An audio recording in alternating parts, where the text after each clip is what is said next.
Rochelle, lots of activity behind me here in Winnsboro, South Carolina. It's the end of the working day. At this factory, you can see the employees making their way home.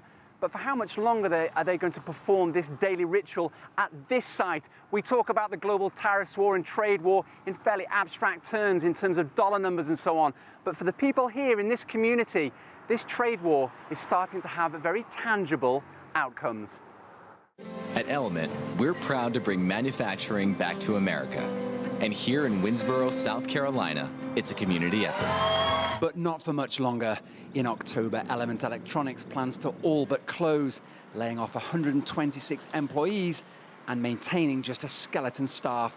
It can't afford to assemble TVs at this site because Donald Trump's tariffs have made imported Chinese components too expensive. Workers were told to stay tight-lipped. What do you think about it all? It is what it is. But the region's Chamber of Commerce was stunned by the decision. We knew the tariffs were in place. We had no idea that Winnsboro, South Carolina, was going to feel the detrimental impact of that so quickly. It was a shock. While US unemployment is at record lows, in this region, it's nearly double the national average. Winnsboro has suffered economically in the past few years.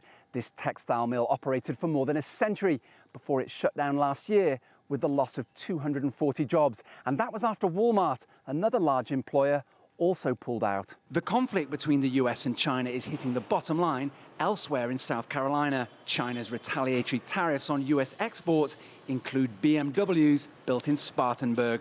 Element is trying to persuade the Trump administration to waive tariffs so it can maintain operations, though it's easy to find support for the president's combative trade policy. It's like any change, there is detriment to begin with. But I do think that in the long run, we are going to see a stabilization, which is going to be good for American business. But these workers don't have the time or money to stake their immediate futures on the outcome of an escalating global trade war.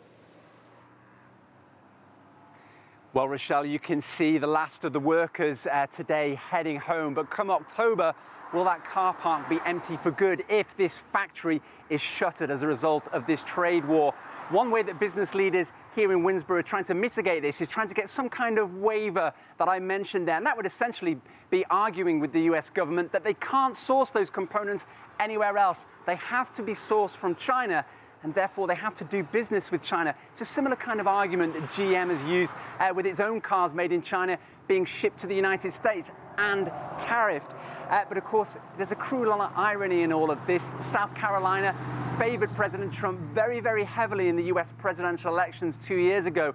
And it's a cruel irony that it's likely that some of the people in this factory voted for a president and are potentially now inadvertently voting themselves out of a job. The test for that, of course, will come during the midterm elections when we'll see if voters decide to punish President Trump for this trade war. But it has to be said, across the United States, we've seen similar factories, similar businesses under threat from these tariffs.